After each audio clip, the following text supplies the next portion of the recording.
Hey, what's going on, guys? Welcome to the channel. This Saturday is UFC on ABC4, Jairzinho Rozenstruik versus Jailton Almeida. And in the co-main event, we have Anthony Smith versus Johnny Walker. And this is going to be my full breakdown and prediction for this light heavyweight fight. And this card is particularly stacked for a fight night card because it is being televised on ABC. So they made this card a little bit better than your average fight night card. And honestly, this co-main event between Anthony Smith and Johnny Walker could be the main event. This is a very relevant fight in the light heavyweight division.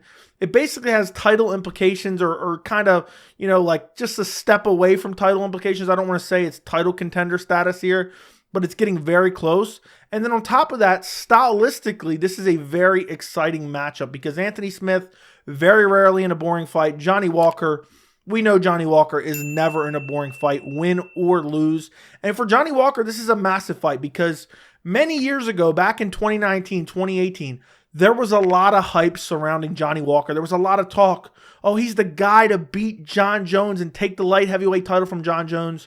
He fizzled out. But now he's kind of gotten his career back on track, and he's got on a little bit of a winning streak. And if he goes out there and starches a veteran like Anthony Smith, he puts himself right back into that title discussion at light heavyweight. And I'm not going to say, he's one fight away from a title shot after this, but you look at the division right now, you have Jiri Prochazka, the former champion who never really lost his belt. He should be fighting Jamal Hill next. After that, the title shot is kind of up in the air. I know we had Magomed Ankalaev versus Jan Blachowicz end in a draw, and that was for the vacant belt. And then, obviously, you had Jamal Hill versus Glover Teixeira earlier this year for the title. But I could totally see, especially if it's Johnny Walker, I could see him leapfrogging Magomed Ankalaev or Jan Blachowicz for a title shot next. I mean, Jamal Hill versus Jiri Prochazka, super exciting matchup. And I know Jamal Hill's already defeated Johnny Walker, so that's kind of a factor in it. But Johnny Walker versus either one of those guys, you're due for an exciting fight. And for Anthony Smith, he's been around forever. He's not particularly old for the light heavyweight division, but in MMA years, he has so many fights. He's been around forever. He's taken a lot of damage. He just lost his last fight. He got injured. He hurt his leg. And now, it's do or die for him. If he loses to Johnny Walker, it's kind of the beginning of the end of Anthony Smith's career. And I doubt Anthony Smith wants to be a stepping stone. So he has to go out there and beat a guy like Johnny Walker, trying to make his way back up the ranks. And Anthony Smith kind of puts himself right back in the title discussion as well. I don't think he's going to be fighting for a title anytime soon. I think Johnny Walker's more likely with a win here. But for Anthony Smith, he wins here. Maybe a fight or two later, you never know. Nobody guessed that Jamal Hill would be the champion in early 2023, so you never know with Anthony Smith. So if you look at the tail of the tape for this fight, Anthony Smith is 36-17. Johnny Walker is 20-7. Smith is ranked number 5. Walker is ranked number 7 in the UFC official rankings. Smith is 34. Walker is 31. Smith is 6'4". Walker is 6'6". Smith has a 76-inch reach, and Walker has an 82-inch reach. So a 2-inch height advantage for Johnny Walker and a 6-inch reach advantage for Johnny Walker, a massive reach advantage. So if you look at Johnny Walker's pro MMA career, of his 20 wins, 16 by knockout, 3 by submission, 1 by decision. Of his 7 losses, 4 by knockout, 1 by submission, 2 by decision. So he primarily loses by knockout, but he also primarily wins by knockout. He comes in this fight on a 2-fight winning streak. His last fight was in January of this year at UFC 283, where Jamal Hill was crowned the UFC light heavyweight champion. He fought Paul Craig. And in this fight, Paul Craig threw a kick. Johnny Walker caught it, started throwing massive shots as he's holding the legs up, and Paul Craig just got brutally finished in the first round. It only lasted 2 minutes and 16 seconds. I thought Johnny Walker would win this one, but you never know. Paul Craig's crafty at finding ways to pull guard and end up on the ground and find a submission. And you never know, but I thought Johnny Walker should go out there and KO Paul Craig. The fight before that was against Ion Cutelaba. He won that fight via first round rear naked choke. This fight was crazy while it lasted. Both guys throwing wild winging strikes. Ion Cutelaba gets hurt, and then he gets rear naked choke. That was in September of last year. And then his last loss was to the current light heavyweight champion, Jamal Hill. He got absolutely posterized in the first round. Caught with a massive punch, just stiffens him up. He falls backwards towards the fence. There's that crazy picture of his face. Jamal Hill throws 1 ground and pound shot, but Honestly, when he got clipped on the feet, it was already over. The fight before that was against Thiago Santos. He lost that fight via decision. All he did was feint in that fight. He didn't do anything but feint all fight long. Never really threw anything, just feinted. Thiago Santos outstruck him in that fight and won the fight. Fight before that, he fought Ryan Spann. He KO'd Ryan Spann. But in that fight, he was hurt badly too, and that was a first-round finish. And he was hurt badly, and it just happened to be he was able to switch off Ryan Spann before Ryan Spann was able to switch off him. And then we go back, a loss to Nikita Krylov, which hasn't aged particularly badly. And then one loss I really want to highlight is his loss against Corey Anderson back at UFC 244. He got TKO'd badly in the first round. It was a standing TKO. Corey Anderson just caught him on the feet and then didn't let him off the hook. And the reason I want to highlight this loss is because up until that point, because he came off of Dana White's Contender Series, and he won 3 straight fights. In the last 2 fights before you had the Corey Anderson loss, you had essentially finishes in the first round. You had Justin Ledet spinning back fist KO. The fight before that, Khalil Roundtree, elbow KO. People were acting. Then you had the Misho Sakurnov flying knee KO. And you had people saying, oh, this guy's the real deal. This guy's the guy to take away John Jones's title. They booked him against a top 10 guy in Corey Anderson. It was kind of known if he beats Corey Anderson, he's probably going to get the title shot. He lost the fight to Corey Anderson, and then Dominic Reyes got the next title shot. But had he beat Corey Anderson, we would have saw Johnny Walker versus John Jones. And it's just crazy how it seems like every time he gets a step up in competition, he seems to lose because, gets a step up in competition against Corey Anderson, loses. Then gets another step up, or not really a step up, but a lateral move from Corey Anderson. Fights Nikita Krylov, loses. Then beats Ryan Spann, gets a step up in competition against Thiago Santos, loses. Step up in competition against Jamal Hill, loses. Then he beats Ian Cutelaba and Paul Craig, both guys I expected him to beat. And it's just, one thing that's really notable is every time he loses, he gets brutally KO'd. The Jamal Hill KO, the Corey Anderson KO. You go back early in his career, the Henrique Silva Lopez, nasty KO, and he got finished like multiple times, and it was a late stoppage. So it's just, I don't trust the chin of Johnny Walker is what I'm trying to say here. Moving on to Anthony Smith. He has so many pro MMA fights. Of his 36 wins, 20 by knockout, 14 by submission, 2 by decision. He comes into this fight on a 1-fight losing streak. He last fought at UFC 277 against Magomed Ankalaev. And this ended in the second round. But I don't really feel like we got too much information from this fight. First round was competitive. I thought Magomed Ankalaev won the first round, but it was very competitive.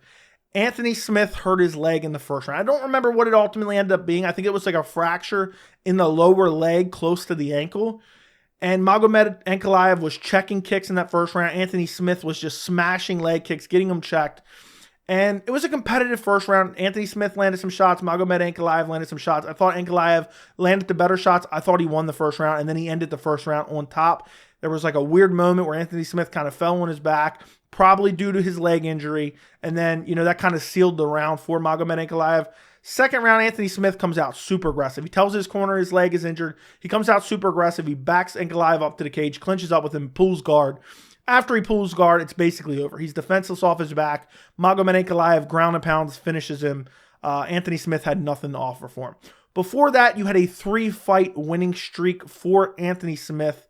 And this was kind of up-and-coming guys. This was people, this was fighters the UFC was trying to build off Anthony Smith. It was against Ryan Spann. Ryan Spann was supposed to kind of make his name off Anthony Smith. Crazy first round, both guys landing shots. Anthony Smith rocks Ryan Spann multiple times, almost gets him in an armbar, then eventually finds a rear naked choke. Ryan Spann kind of gasses out in the first round, gets rear naked choke. The fight before that, he fought Jimmy Crute. Jimmy Crute's supposed to make his name off Anthony Smith. Anthony Smith chopping the legs over and over and over again. Hits that nerve in the leg. Jimmy Crute's just kind of driving his toes in the ground, walking weird. They stop it in between rounds because Jimmy Crute can't really walk. Fight before that, Devin Clark. I don't really want to say the UFC was trying to build Devin Clark. I think this was just a fight. Oh, we need a main event. Let's do this fight. Anthony Smith went out there, brutalized Devin Clark, finished him in the first round via triangle choke, made him look like he didn't even belong there. Fight before that, and his last loss, other than Magomed Ankalaev, which I already talked about, was Alexander Rakic, top of the division.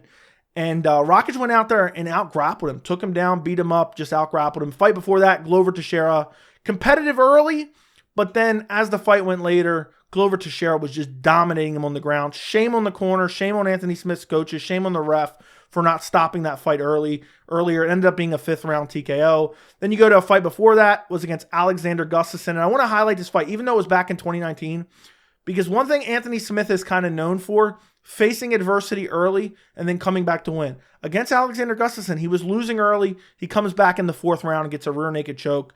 And then before that was his shot for the light heavyweight title against John Jones. Lost it, was basically dominated, took an illegal knee in this fight, but didn't take the easy way out. I respect him for that. But was kind of a flat performance for Anthony Smith. And then the fight before that is another comeback victory. He's fighting Volkan Ozdemir. Was losing this fight early, comes back and wins via rear naked choke in the 3rd round. And then you're getting all the way back to 2018. But that's basically the synopsis of Anthony Smith's resume. He used to fight at middleweight. He moved up to light heavyweight a while ago, all the way back in 2018. So basically 5 years at light heavyweight now. And now he's fighting Johnny Walker.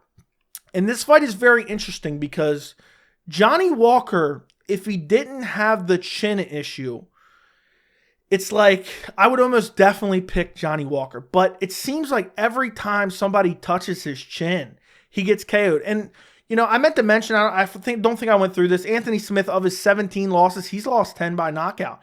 But he's not really getting brutally KO'd like the Magomed Ankalaev fight. He got TKO'd with ground and pound. He was kind of just curled up, not really taking any big shots, blocking them, but just not defending himself. The Glover Teixeira fight, he took a lot of damage, never went out. Then you have to go all the way back to middleweight to find his last TKO, and that was a body kick that started. He didn't go out cold. So even though he's been finished quite a few times, it's really been TKOs, and it's not like his chin's been terrible. But Johnny Walker, it's like every time he's getting KO'd, he's just getting shut off. He's getting his lights absolutely shut off, and it's some viral KO where he's just getting stiffened up and falling against the fence. But I do think Johnny Walker, you know, even though he doesn't have the technical ability of Anthony Smith, he's super explosive, has nasty KO power himself, has decent jiu-jitsu. He's massive. He's huge. He's long. He has a 6-inch reach advantage. He has a 2-inch height advantage on Anthony Smith. That reach advantage is huge in this fight. And I really think this is a fight where you're going to see Johnny Walker try to fight at range, pump the jab, then throw like a flying knee or look for a spinning elbow and look for that flashy KO. And I think you're going to see Anthony Smith try to fight super technical on the feet, land a big shot and KO Johnny Walker, maybe mix in the grappling. And also, I really do believe if this was a 5-round fight, if this was a main event, I think that would greatly favor Anthony Smith because he loves to come back later in the fight. And Johnny Walker isn't known for his cardio, isn't known for having long fights. Whether he wins or loses, his fights usually don't last particularly long, even though he did have that 5-round fight with Thiago Santos. As far as past the victory in this fight, I think Johnny Walker has to get a KO, or obviously a TKO or KO where he hurts him, drops Anthony Smith, swarms him on the ground, and finishes him. I think if Johnny Walker wins, it's most likely a 1st-round TKO, catches him with something big, a flying knee, a spinning elbow. I don't see Johnny Walker winning by decision, even though it's very possible because it is a 3-round fight. I just think if Johnny Walker wins, he's going to get him out there with one flashy technique. I see Anthony Smith landing some kicks, landing some shots, maybe even winning a round, and then you see Johnny Walker steal rounds by hurting him badly or dropping him badly at the end of the round. But Anthony Smith is so durable and tough. For Anthony Smith, I think if he wins this fight, I think he can win it KO, TKO. I think he can win it via submission, and I think also he can win via decision. And this is a tough fight to pick, honestly. It really could go either way. This is a very tough fight to pick. But for my official prediction, I am going Anthony Smith. I'm going to go early 2nd round TKO. I just don't trust Johnny Walker's chin. I'm a little bit nervous because Anthony Smith, you know, he's coming off the injury, hasn't fought since July of last year, so he's coming up on basically a year of inactivity. I don't know how that leg is healed up. You know, one of his most utilized weapons are his heavy leg kicks.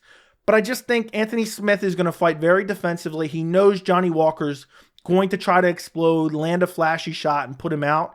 And I just don't see Anthony Smith getting brutally KO'd by Johnny Walker. I see him going out there, biting down on his mouthpiece, fighting defensively, you know, pumping the jab, landing some leg kicks, landing some big right hands.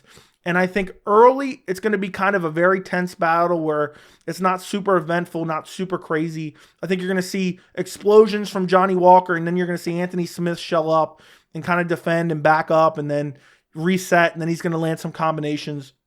And I just think Anthony Smith has the better technical striking. I think In this fight, he has a grappling advantage. I don't think, especially early, he's going to be able to take Johnny Walker down and control him. But Johnny Walker, if he gets crazy, let's say he lands a big shot and tries to finish Anthony Smith and isn't able to find the finish, I see him kind of gassing out. And Anthony Smith, he loves those types of fights where guys expel a lot of energy trying to finish him, and then they aren't able to, and then he comes back and wins. So what I see is first round kind of be intense. Johnny Walker having some explosions, having some blitzing, but he's not really landing. I see Anthony Smith kind of pumping the jab, landing the overhand right, landing some leg kicks on Johnny Walker. And I just think he has a technical striking advantage. But I think Anthony Smith's not going to overcommit in the first round. And then I think in the second round, he's really going to have his timing down. He's going to take some more chances. Johnny Walker's going to take some more chances himself, looking for like some type of flashy KO. I think he's going to get clipped with a massive right hand. I'm going to say first minute and a half of the second round, he gets clipped by a massive right hand by Anthony Smith. Gets dropped badly, basically put out. Anthony Smith follows up with a couple ground and pound shots. TKO, early second round for Anthony Smith. I just can't trust Johnny Walker's chin. And it's tough for me to pick Anthony Smith coming off the injury. But I think you look at Anthony Smith, he's beat decent competition, and he's fought well against decent competition. The Magomed Ankalaev fight was very competitive up until the injury. You go back and you look at he beat Alexander Gustafsson when Alexander Gustafsson was decent. But you also kind of have that X factor of Anthony Smith. You know, when he fights the elite of the elite, he's kind of losing. And Johnny Walker has improved greatly since he was a massive hype job back in 2019. But I just think, you know, it's kind of one of those things where Johnny Walker is never going to get. You know, I consider Anthony Smith kind of a gatekeeper for that top 5, and I just don't see Johnny Walker getting through Anthony Smith. I think he's too durable, too tough, has a grappling advantage, and I think has a technical striking advantage. And I think Anthony Smith is going to catch Johnny Walker in the second round and TKO him. Let me know what you guys think down in the comments. Who are you picking in this fight, Anthony Smith or Johnny Walker? Don't forget to like the video. Don't forget to subscribe, and thank you so much for watching.